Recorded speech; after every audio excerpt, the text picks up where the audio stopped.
Эфир нашего канала продолжает брифинг на тему борьбы с коронавирусом. Министр здравоохранения Якутии Елена Борисова в прямом эфире озвучит актуальную информацию об эпидобстановке в регионе на среду, 3 марта. Елена Фраимовна, здравствуйте. Расскажите, пожалуйста, об эпидемиологической ситуации в республике на сегодняшний день. Добрый день, уважаемые жители республики. Сегодня на 3 марта у нас зарегистрирован 41 новый случай коронавирусной инфекции, в том числе в городе Якутске 27 случаев, в Ленском и Мирнинском районе по 3 случая, в Нерюнгринском районе 2, Кобяйском, Мегино-Кангаласском, Амиконском, Тампонском, Хангаласском, Чурапчинском по 1 случаю. За сутки проведено свыше 1900 исследований на новую коронавирусную инфекцию. Всего же с начала пандемии обработано тестов 970 146. Надо отметить, что сегодня мы продолжаем вакцинальную кампанию. В республике сегодня имеется 56 142 дозы вакцин. Вчера буквально получен очередной транш 1600 вакцин.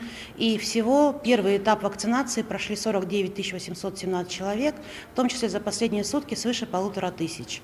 Закончили вакцинацию в полном объеме 25 221 человек. За сутки это 111 человек. И надо отметить, что порядка 70% от полностью вакцинированных пациентов уже имеют определенный уровень антител. Очень часто спрашивают меня про нашего Ивана Яковлевича Егорова, ветерана здравоохранения, как он прошел вакцинацию. Вот как раз вчера у него прошло тестирование по срокам, у него появились титры антител также на и иммунотела для того, чтобы говорить уже о начинающейся защите непосредственно его организма от новой коронавирусной инфекции. Поэтому я продолжаю призывать население, особенно лиц старше 60 лет, проходить вакцинацию. Мы сегодня видим хорошие результаты и в части отсутствия осложнений, и в части наличия иммунитета и выработки антител после проведенной вакцинации. Хочу добавить, что у нас все равно продолжается рост ОРВИ заболеваний, поэтому необходимо не только соблюдать меры в рамках новой коронавирусной инфекции, но и против всех вирусов, передающихся воздушным путем. Поэтому продолжаем масочный режим, социальную дистанцию и, как сказано по указу, это невозможность проведения массовых мероприятий. Всем здоровья! Елена Фраимовна, спасибо большое. Это был брифинг оперативного штаба по эпидобстановке в регионе. А мы продолжим наш эфир.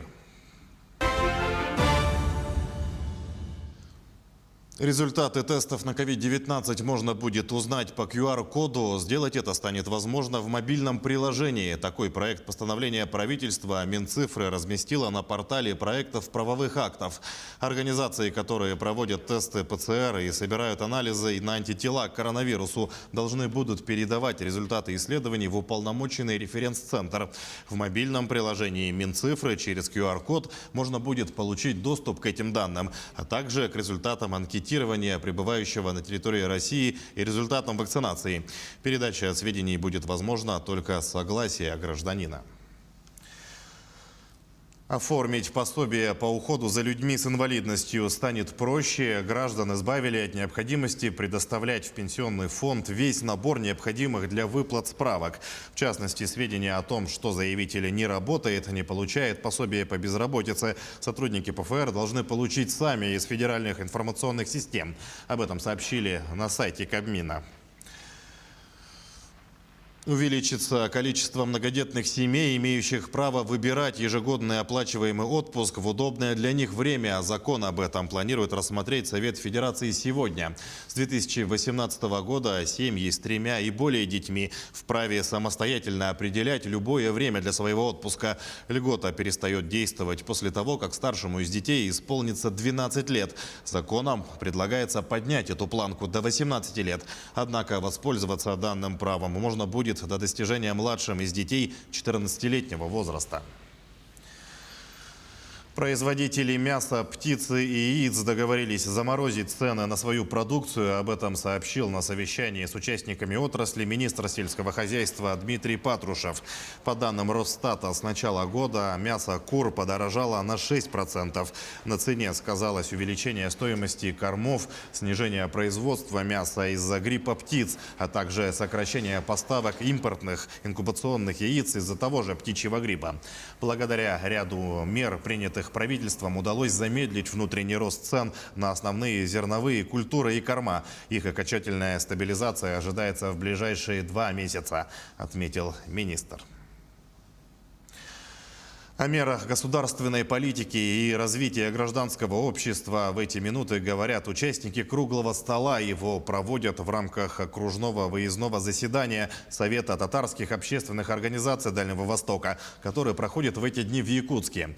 Основные мероприятия идут в Доме дружбы народов имени Кулаковского. Там сейчас находится наш корреспондент Дмитрий Тымыров. Дима, приветствую. Расскажи, какие вопросы сегодня волнуют общество татар и есть ли темы, объединяющие наши республики? Сергей, здравствуй.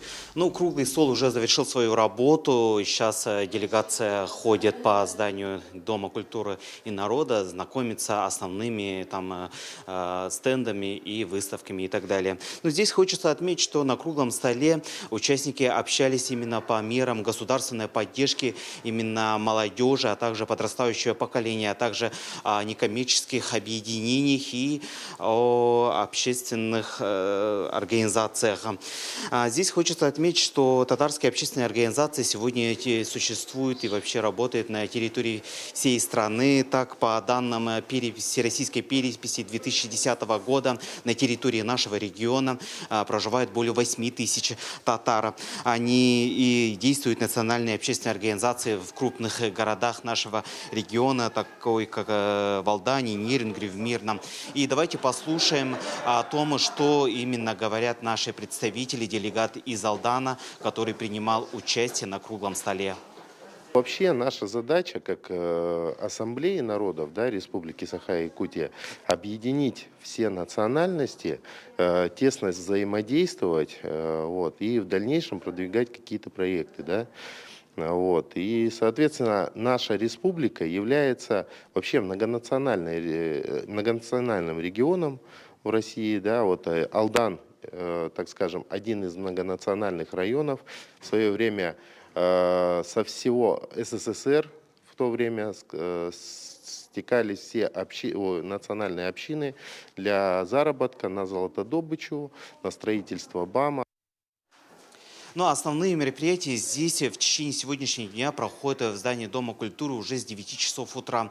Так, в первой половине дня здесь в актовом зале прошла образовательная программа для подрастающего поколения, для учащихся школ города, а также для активной молодежи.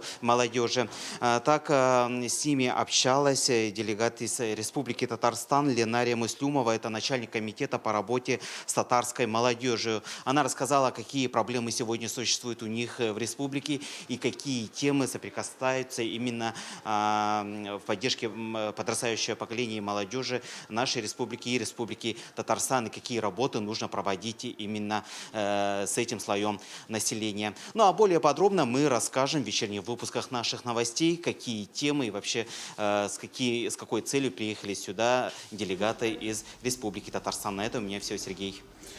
Дима, спасибо. Мы продолжаем наш выпуск и переходим к актуальному курсу валют на сегодня. По информации Центробанка, доллар сегодня находится на отметке 74 рубля и 58 копеек. Цена евро составляет 89 рублей и 57 копеек. Наиболее выгодный обмен валюты в Якутске сегодня предлагают следующие банки. Доллар США в Якутске по лучшей цене покупает Россельхозбанк за 74 рубля и 22 копейки, а продает Банк Восточный за 74 рубля и 10 копеек. Россельхозбанк покупает по самой выгодной цене и евро за 89 рублей 26 копеек, а европейскую валюту продает выгоднее всех Восточный банк за 89 рублей и 56 копеек. Продолжим экономическую тему. Сбербанк зафиксировал снижение расходов россиян в феврале на авиабилеты на 71%, дорожные пошлины и локальный транспорт. Также сократились траты на кафе и рестораны и на книги и музыку на 16%. Вместе с тем, если говорить в общем, то в феврале зафиксирован максимальный с начала пандемии рост расходов населения. Подробнее в экономическом обзоре расскажет Иван Лазаренко. Он на связи со студией. Иван, приветствую. А с чем связывают эксперты. Такие показатели, на что население страны стало тратить больше? Сергей, здравствуй. В том числе эксперты связывают такую покупательскую активность с тем, что у россиян после новогодних праздников стало на 82% больше свободных денег, чем в декабре. А тратить больше всего стали на компьютеры и программное обеспечение. Это обзор экономических событий на Якутия-24, в студии Иван Лазаренко. Сбербанк сообщил о рекордном росте расходов россиян в феврале этого года с начала пандемии коронавируса. Траты увеличились на 2,6% по сравнению с уровнем прошлого года, при том, что граждане тратят меньше денег на авиаперелеты, транспорт и рестораны. Так, в последнюю неделю февраля траты увеличились на 2,5%. В основном расходы растут благодаря таким сегментам, как развлечения и спорт. Траты на непродовольственные товары выросли на 4,6%, траты на услуги на 8%. Больше всего расходы выросли в таких сегментах, как компьютеры и программное обеспечение 44%, телекоммуникационное оборудование и услуги 37%, бытовая техника и электроника 33% роста. В России назвали примерный срок возврата к индексациям пенсий для работающих пенсионеров. Как ожидается, деньги на реализацию инициативы правительству удастся найти в следующем бюджетном цикле. Об этом сообщила спикер Совфеда Валентина Матвиенко. Она заявила, что в целом в правительстве и парламенте нет возражений против данной инициативы.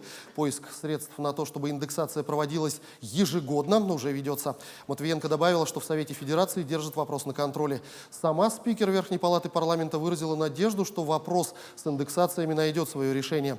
Ранее сообщалось, что правительство по поручению президента Владимира Путина проработало вопрос с индексациями пенсий работающим пенсионерам, подготовило предложение и передала их в администрацию главы государства.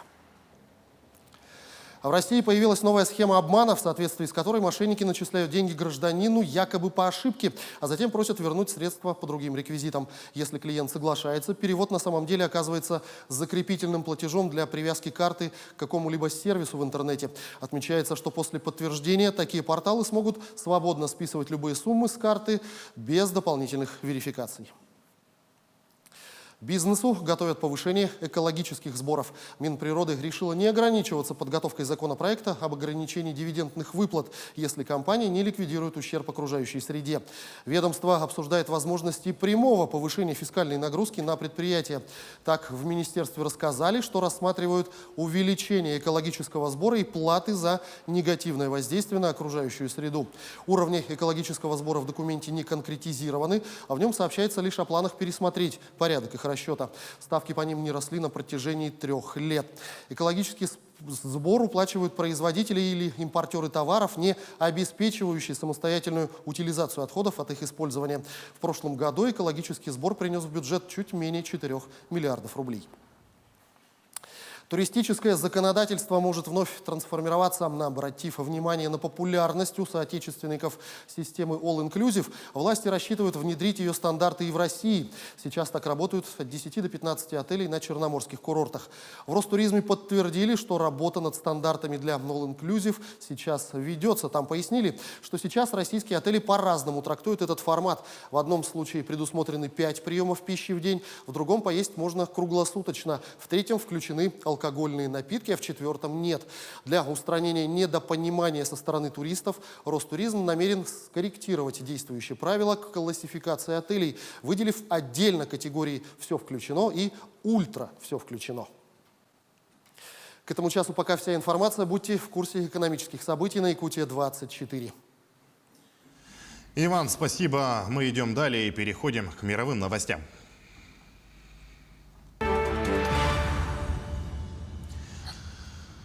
Словакия закупила у России вакцину против коронавируса «Спутник Ви». К концу июня страна получит 2 миллиона доз, рассказывает Андрей Санников.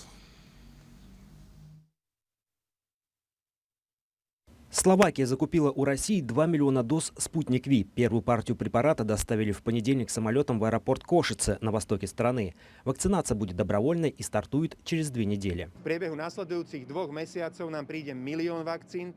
По условиям контракта в течение ближайших 2 месяцев мы получим 1 миллион доз вакцин, которые позволят привить 500 000 человек. Затем в мае и июне поступит еще 1 миллион доз. Я рассчитываю, что Россия будет придерживаться этого графика и объема поставок. За счет вакцины «Спутник Ви» мы сможем увеличить темпы вакцинации в стране на 40%. Словакия закупила «Спутник Ви» вслед за Венгрией, став второй страной в ЕС, которая решила использовать эту вакцину, не дожидаясь одобрения европейского регулятора. В стране с населением 5,5 миллионов человек за последнюю неделю ежедневно регистрировалось более 2000 заражений коронавирусом, а за все время пандемии скончалось более 7000 человек. А вот США не намерены делиться с другими государствами, включая соседнюю Мексику, вакцины от коронавируса. Об этом заявили в Белом доме. Решение по этому вопросу администрация Джо Байдена пересмотрит только после того, как будет привит каждый американец. Подробности далее.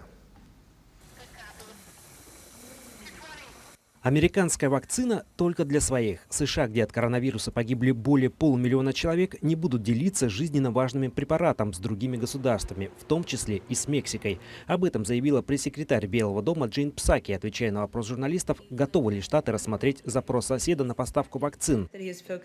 Она сказала, что президент США сфокусирован на том, чтобы вакцины были доступны всем американцам. Следующим шагом станет восстановление экономики, и важно, чтобы Мексика и Канада могли успешно бороться с пандемией, и страны открыли границы. Это заявление Псаки сделала незадолго до начала переговоров между американским и мексиканским лидерами, которые прошли в онлайн-формате. Перед встречей Байден заявлял, что вакцина станет одной из тем переговоров с Андерсом Мануэлем Лопесом Обрадором. Но до чего договорились стороны, не сообщается. Президенты лишь ограничились совместным заявлением, в котором отметили, что страны будут углублять сотрудничество в борьбе с коронавирусом. США рассчитывают обеспечить всех американцев вакциной до конца лета. Сейчас в Штатах привиты 23% населения. Совершенно другая ситуация в Мексике, где вакцинирован всего 1%. Власти страны заявляли о перебоях с поставками препаратов, отмечая, что богатые страны делают слишком большие запасы вакцины. С начала пандемии в стране от коронавируса погибли более 186 000 человек. Власти Израиля предложили возвращающимся из-за границы путешественникам альтернативу 14-дневному карантину в отеле. Теперь они могут получить прямо в аэропорту отслеживающий браслет и самоизолироваться у себя дома. Подробнее в материале Артема Сторонова. Жителям Израиля, прилетающим домой из-за границы, теперь не обязательно проводить 2 недели в карантине в отеле, который оплачивает государство. С понедельника у них появился альтернативный вариант – самоизолироваться дома.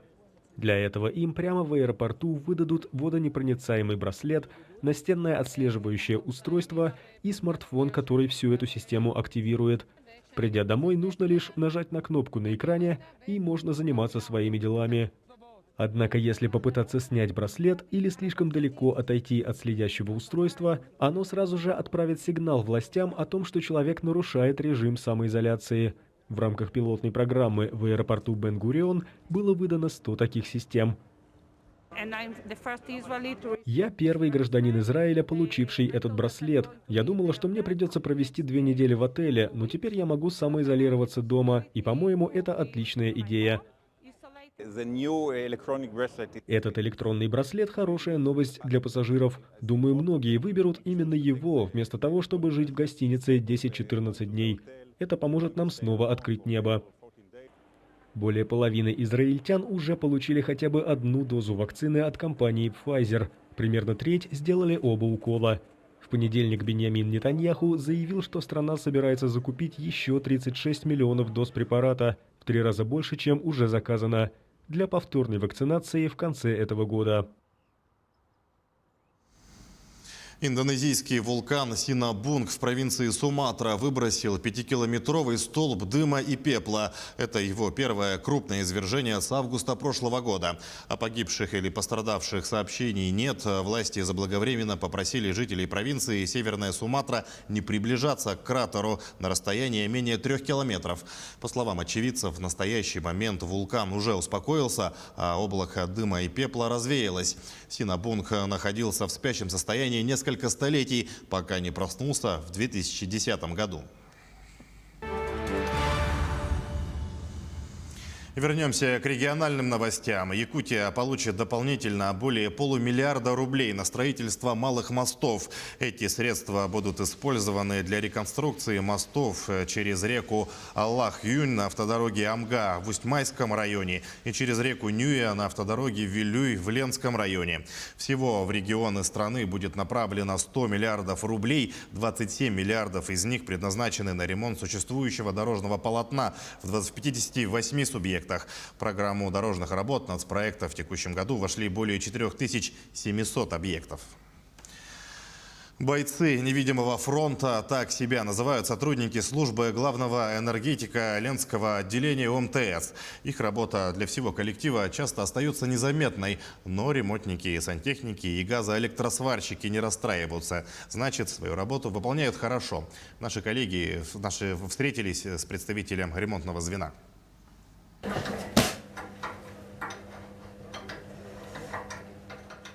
За столом с инструментами слесарь Ильшат Богданов. Сегодня в работе заглушка для систем отопления. Узел нужно полностью перебрать. Перепрессовываем, смотрим, сальники подбиваем, прокладки вырезаем, чтобы летом можно было просто прибежать в склад, забрать и поставить, чтобы времени меньше уходило. Так как территория большая, объектов много, стараемся все быстро делать. Такую заглушку специалист с 25-летним стажем перебирает почти с закрытыми глазами. Сколько таких отремонтировал только за 20 лет в УМТС. Зимой у слесаря-ремонтника работы меньше, чем в другие сезоны. Все системы теплоснабжения запущены с осени и работают. Самое время готовиться к летним ремонтам. Вот тогда каждый день на счету. Нашу работу так-то в принципе и не видно. Вы же домой приходите, там у вас светло, тепло. Вы же не задумываетесь об этом. А мы пришли, следим за это, чтобы у вас было тепло и светло. Так как у нас предприятие, мы смотрим, чтобы на предприятии было светло и тепло.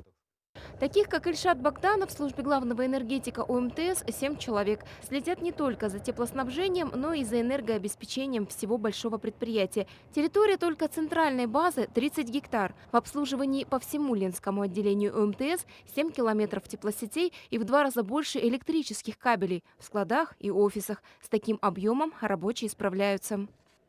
Межотопительный период они занимаются ремонтом. Это ремонт задвижек, теплосетей, электрокотлов, которые мы обслуживаем. В отопительный период в основном у нас идет контроль за работой. Лучше, как говорится, предупредить, чем потом устранять сложные аварийные ситуации. Слесарь Ильшат Богданов называет себя и своих коллег бойцами невидимого фронта. В этом мнении служба едина. Лучше пусть не вспоминают. Если о ремонтнике говорят, значит что-то идет не так. Олеся Васева, Олег Соснин, телеканал «Алмазный край».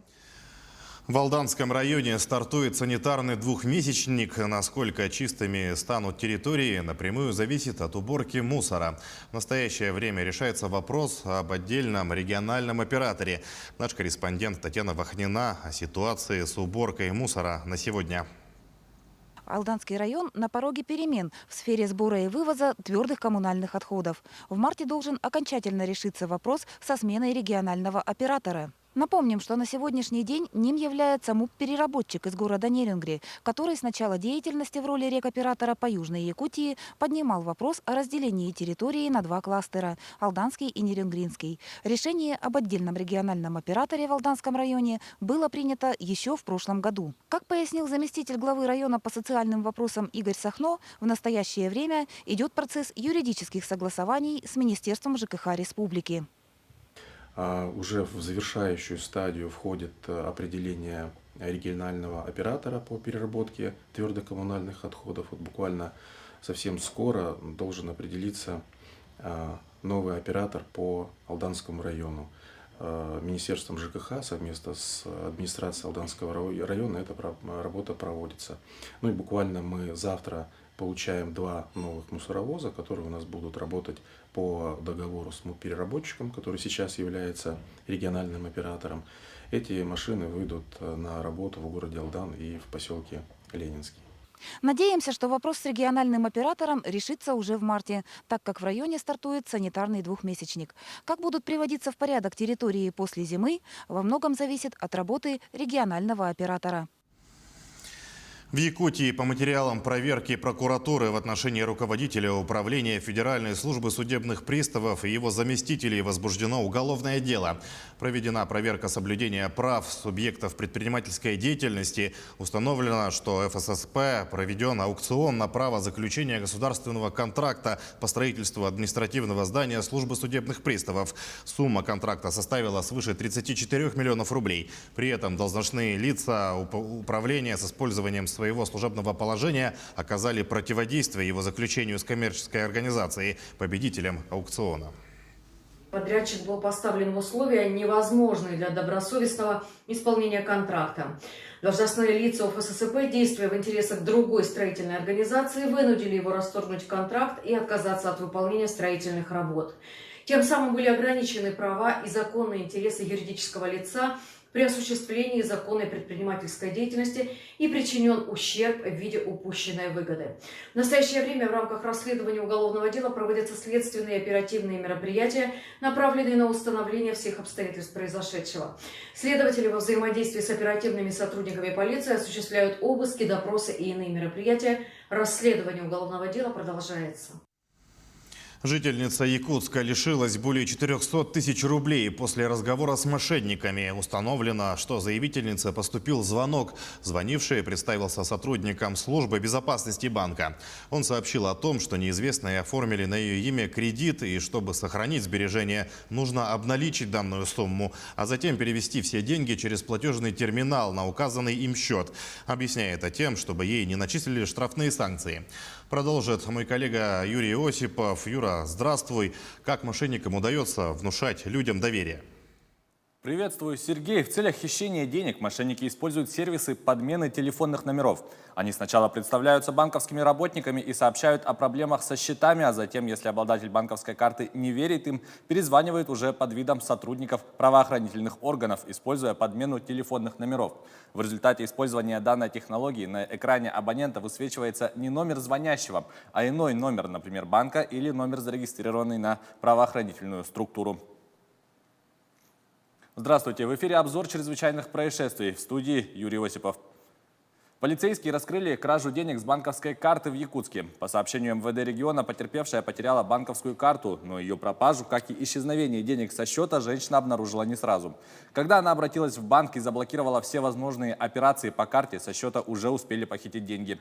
Подозреваемым оказался ранее судимый за кражу 35-летний уроженец Усть-Алданского района, который нашел чужую карту на улице и совершил ряд покупок в магазинах города. В его отношении возбудили уголовное дело. Житель Хангаласского района осужден за причинение тяжкого вреда здоровью, повлекшего по неосторожности смерть потерпевшего. По информации прокуратуры региона, 38-летний мужчина в декабре 2017 года в ходе распития спиртных напитков ударил потерпевшего табуретом в лицо. В результате мужчина скончался на месте. Подсудимый так и не признал вину, однако суд приговорил его к 11 годам лишения свободы в исправительной колонии строгого режима. По материалам проверки прокуратуры Верхневилюйского района возбуждено уголовное дело по факту незаконного получения пособия по безработице.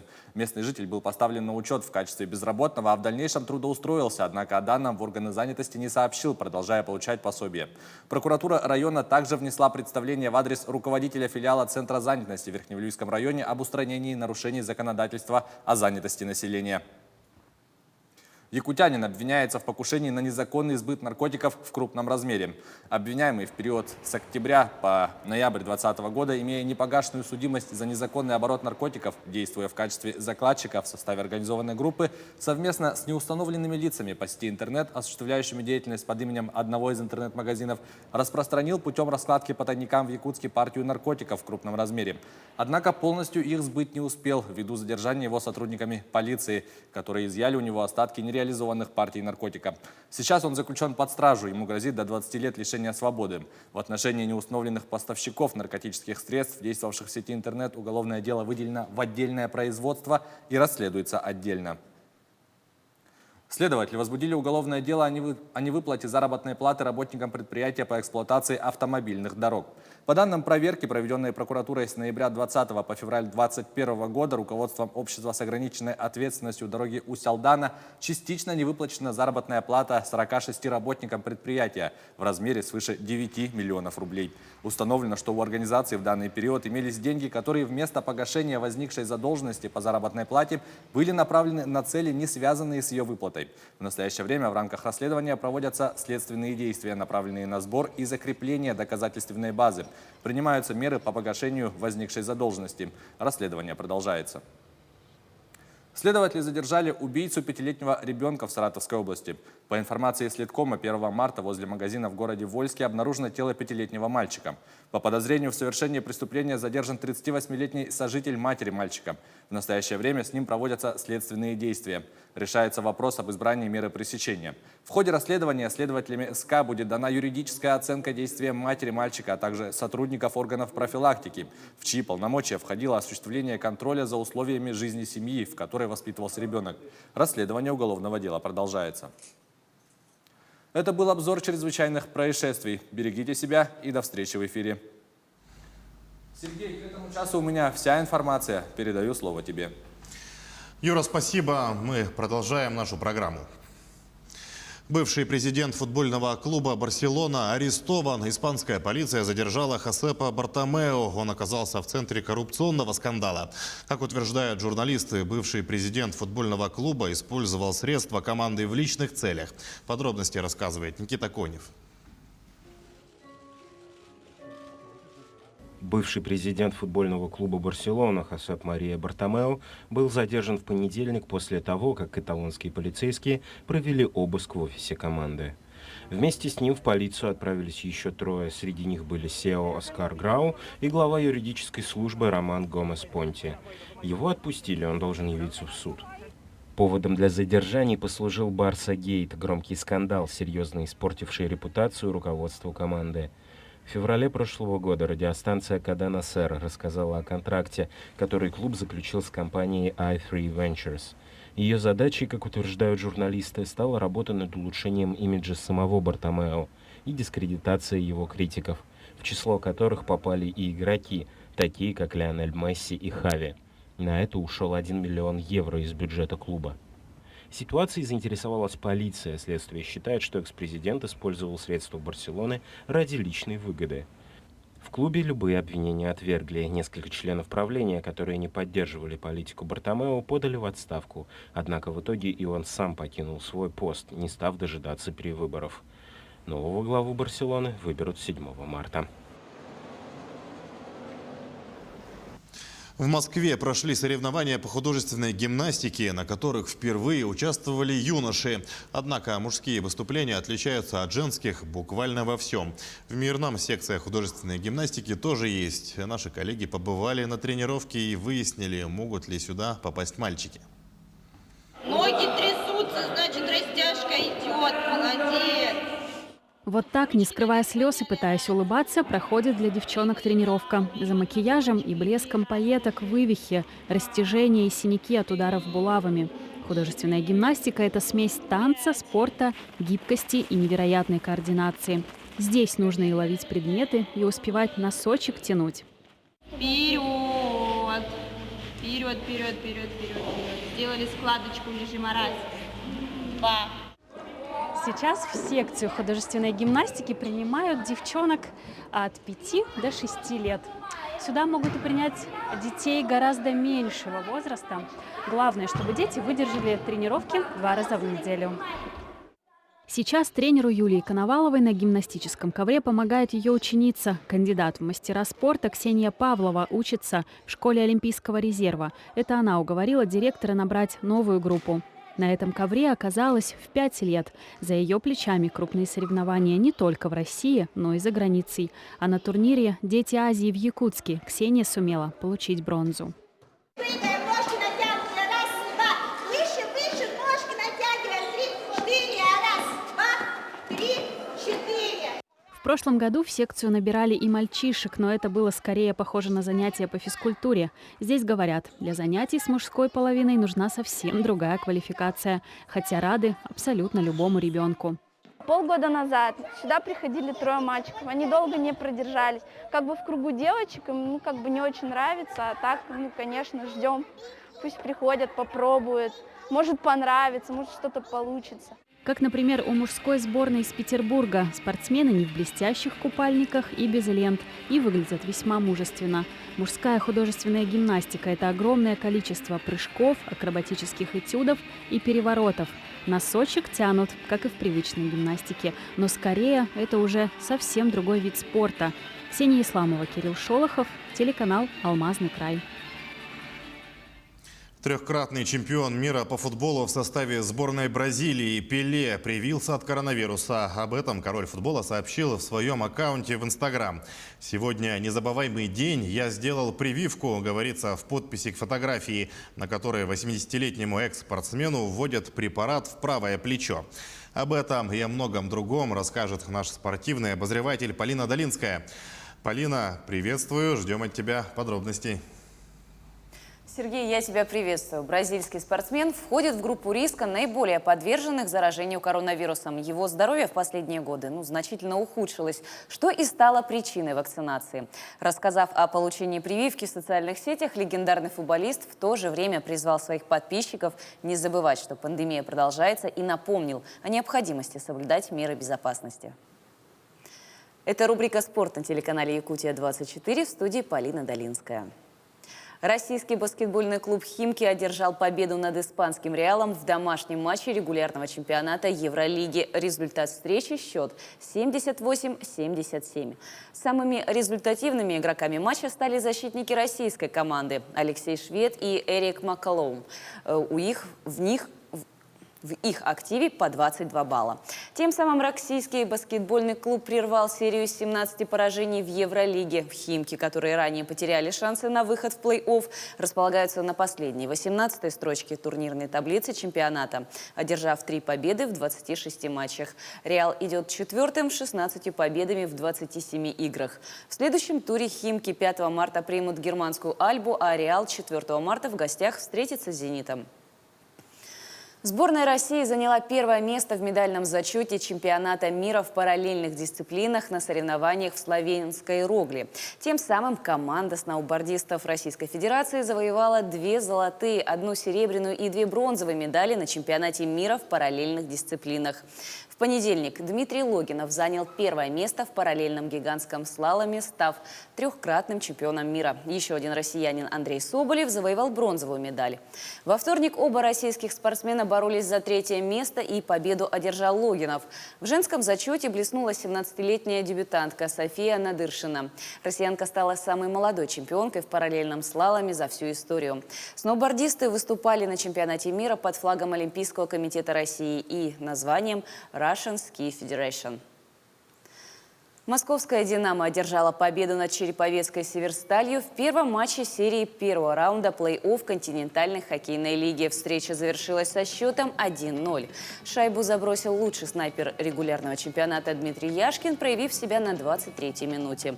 Счет в серии до 4 побед стал 1-0 в пользу «Динамо». В регулярном чемпионате клубы провели между собой 2 матча. В одном победу одержала «Северсталь», в другом «Динамо». В плей-офф команды встретились в 1-й раз. Следующий матч пройдет 4 марта. Еще в одном стартовом матче 1-го раунда серии плей-офф КХЛ на своей площадке омский «Авангард» одержал победу над екатеринбургским «Автомобилистом». Встреча завершилась со счетом 3-0. Шайбы забросили Сергей Толчинский, Оливер Каски и Кирилл Семенов. Счет в серии до 4 побед стал 1-0 в пользу «Авангарда». В регулярном чемпионате клубы провели между собой 4 матча. В 2 победу одержал «Авангард» и в 2 «Автомобилист». В плей-офф команды встретились в 1-й раз. Следующий матч у них состоится 4 марта. Современный горнолыжный комплекс для подготовки спортсменов и развития туризма планируют создать в поселке Лебедины Алданского района. На сегодня в районе действует центр подготовки лыжников, куда ежегодно приезжают сборные команды России и других стран. Появление комплекса позволит Якутии проводить соревнования республиканского и федерального уровней. Алданский район в декабре прошлого года посетил председатель Федерации горнолыжного спорта России. Согласно технической оценке, склоны и траверсы гор соответствуют олимпийским стандартам по ряду горнолыжных дисциплин и подойдут для строительства горнолыжного комплекса. На этом наш выпуск подошел к концу. Мы продолжим следить за новостями в мире спорта. Сергей, передаю тебе слово. Полина, спасибо. Мы продолжаем наш выпуск. Подготовка к тотальному диктанту началась в Северо-Восточном федеральном университете. Координатором мероприятия является филологический факультет. Представители всероссийской акции «Тотальный диктант» посетили с рабочим визитом СВФУ. Стороны обсудили подготовку информационной кампании, определение главной площадки и программы фестиваля грамотности. Он пройдет в рамках акции совместно с партнерами. 10 апреля площадки диктанта планируют организовать в СВФУ, Национальной библиотеке Якутии и во всех центральных библиотеках районов и городских округов.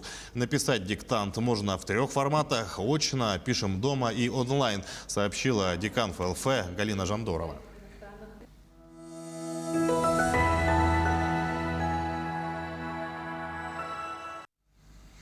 Ученики Хатасской школы осваивают технологию резьбы по дереву. Это одно из направлений школьной медиастудии. Здесь дети во внеурочное время занимаются с 5 класса. Они готовят сувениры, обереги, подставки для гаджетов и другое. Первым делом ребята создают макеты своих будущих работ в программе CorelDRAW. Далее при помощи лазерного станка наносят на фанеру гравировку. Одна из необычных работ – это так называемый вечный календарь из дерева, сделанный на основе древних якутских традиций. На календаре имеются отверстия, которые символизируют дни, недели и месяцы. В программе CorelDRAW делают макет, после чего в RDWorks этот макет закидываем и скорость, мощность выбираем. И, соответственно, размеры проверяем и запускаем. Используем материал фанеру, а так оргстекло есть еще, оно может резать ее, в принципе. Пока что мы оргстекло не резали. Обучаем детей, ну и для детей и учителей делаем продукции различные. Ну, на подарки и так далее можно сделать, в принципе. Роспотребнадзор разрешил школьные экскурсии в музеях. Об этом сообщает пресс-служба надзорного ведомства. Соответствующее письмо Роспотребнадзора поступило в Минкультуры России. В нем говорится, что с учетом санитарно-эпидемиологической обстановки и возобновления очных занятий в школах возможен прием музеями отдельных классов при неукоснительном соблюдении профилактических мер, говорится в сообщении. При этом в группах должны быть ученики из одного класса, поскольку запрет массовых мероприятий для детей из разных групп все еще действует. Таким образом, у школьников в Хабаровске появится возможность посетить экспозицию Якутского музея Ярославского, который открылся в городе. На выставке представлена эпоха 17 века, времени землепроходцев и серьезных изменений в жизни коренного населения Восточной Сибири и Дальнего Востока. Посетители узнают, кто такие землепроходцы, какими путями и с какой целью они стремились в Восточную Сибирь и на Дальний Восток, как возник и развивался Якутский острог, и какую роль он играл в ходе освоения новых земель. Представлены редкие и интересные экспонаты, которые показывают разные стороны и моменты из жизни землепроходцев и коренного населения. Всего 13 миллионов рублей выделят на капитальный ремонт Алданской детской школы искусств в этом году. В рамках модернизации учреждения планируют заменить двери на звукоизолирующие. Также будет обновлен концертный зал, установлена вентиляция. Кроме того, заменят полы и отремонтируют балкон. В следующем году Алданская детская школа искусств отметит 65-летний юбилей. Трудоустройство местного населения, а также недостаток квалифицированных специалистов. Эти и другие актуальные вопросы сегодня обсуждают в Мирном.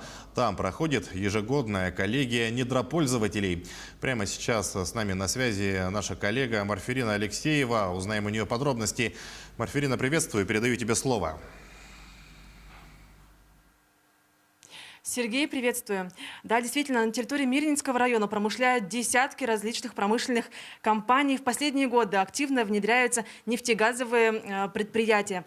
Но, к сожалению, несмотря на это, занятость населения все равно страдает, так как предприятия в основном всегда трудоустраивают именно вахтовым методом специалистов из Центральной России, обуславливая это тем, что в Мирнинском районе не хватает квалифицированных специалистов именно в такой узкой сфере. Чтобы решить данную проблему, Мирнинский региональный технический колледж открывает в этом году фабрику процессов именно в нефтегазовой промышленности. И сейчас мы находимся в региональном техническом колледже и поговорим с директором Владимиром Викторовичем, который нам расскажет подробнее о фабрике процессов. Скажите, какие преимущества будут, если фабрика процессов будет у нас в Мирнинском районе? Добрый день. Прежде всего, вопрос подготовки кадров для предприятий нефтегазовой промышленности у нас в республике всегда стоял очень остро. Во-первых, это связано с тем, что мы выполняем программу «Местные кадры в промышленности», реализуем эту программу и хотим и стремимся к тому, чтобы наши жители работали в нефтегазовой отрасли. И есть, конечно, проблема у самих компаний, потому что завозить вахту регулярно это становится очень дорого. И для того, чтобы решить такую проблему, при содействии нашего Министерства образования и науки, при содействии министра Михаила Петровича Сивцева, нами разработана схема создания фабрики процессов полного цикла. Это учебно-тренировочный комплекс, который охватывает полностью весь цикл от добычи нефти. Это качалка известная, которая, так сказать, известна всем нефтяникам. Собственно, аппараты и добычи нефти и газа, поддержание пластового давления, подготовки нефти и газа к транспортировке. То есть это будет охватывать весь основной цикл по добыче нефти и газа. Это очень большой проект, это федеральный грант, стоимость его велика. 22,8 миллиона рублей, собственно, на этот проект, и уже сейчас он у нас реализовывается. До его реализации осталось относительно немного, 198 дней, и мы надеемся, что в сентябре этот проект будет запущен. Что это даст?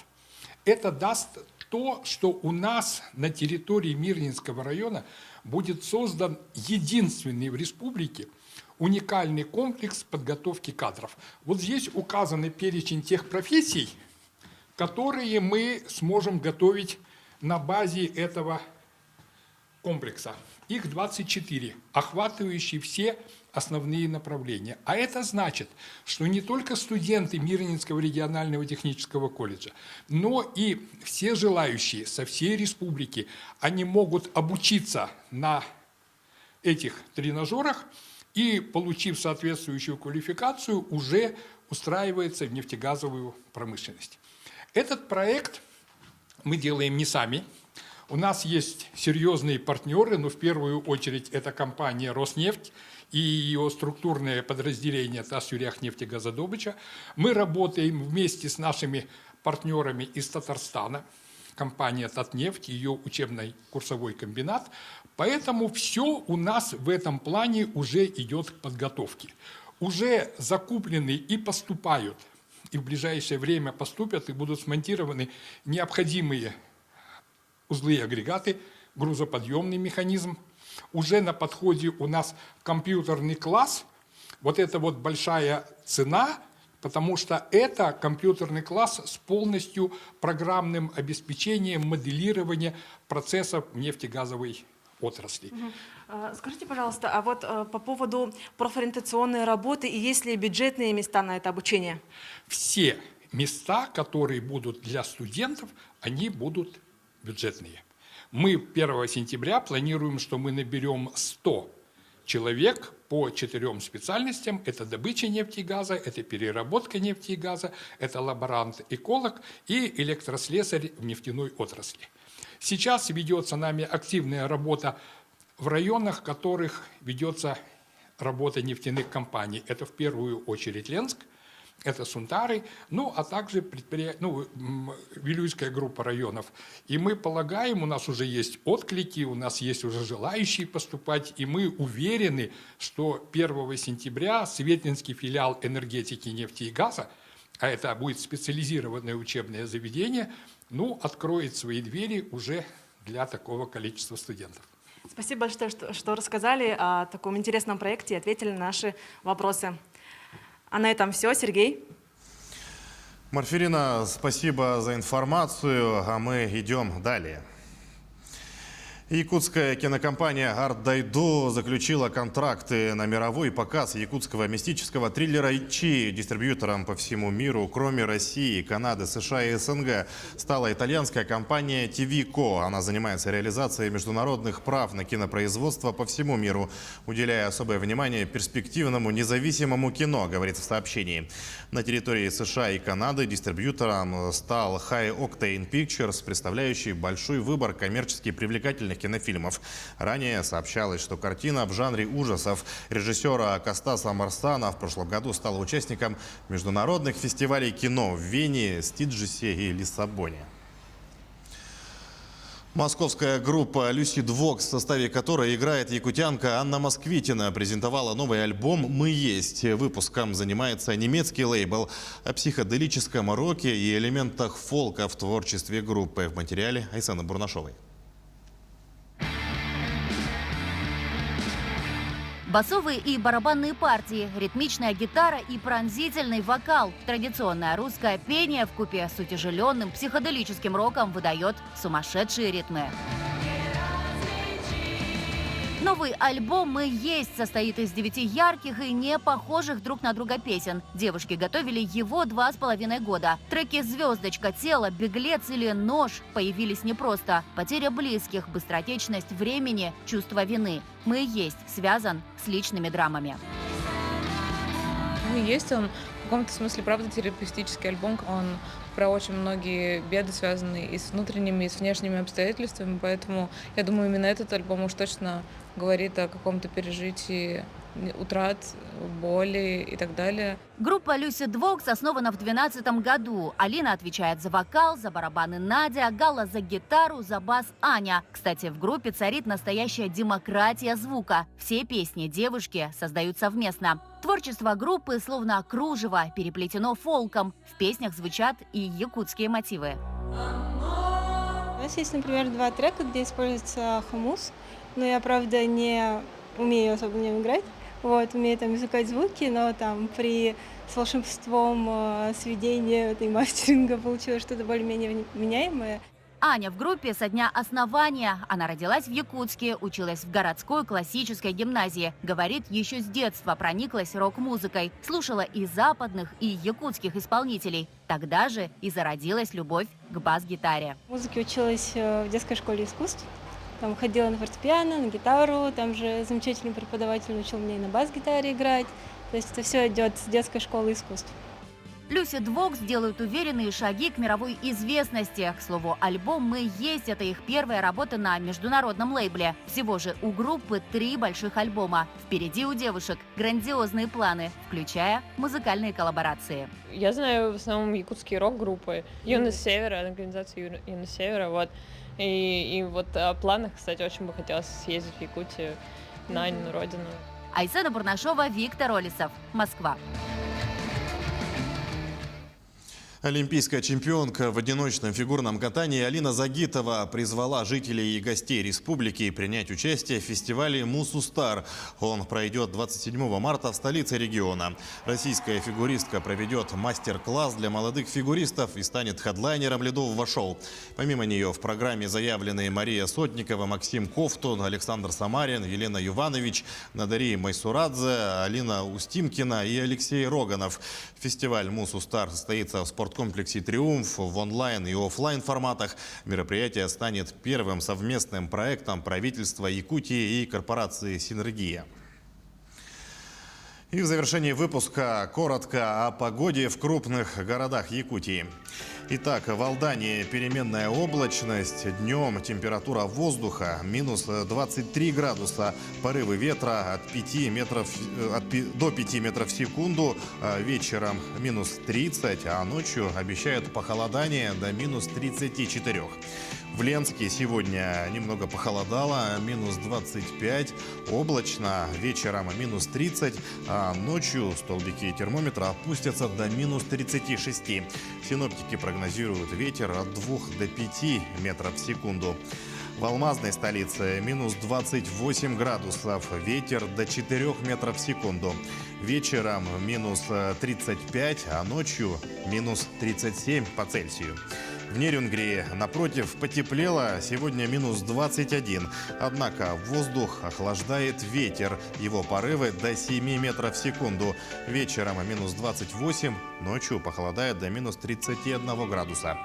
И о погоде в столице. В Якутске минус 27, ночью температура опустится до минус 32.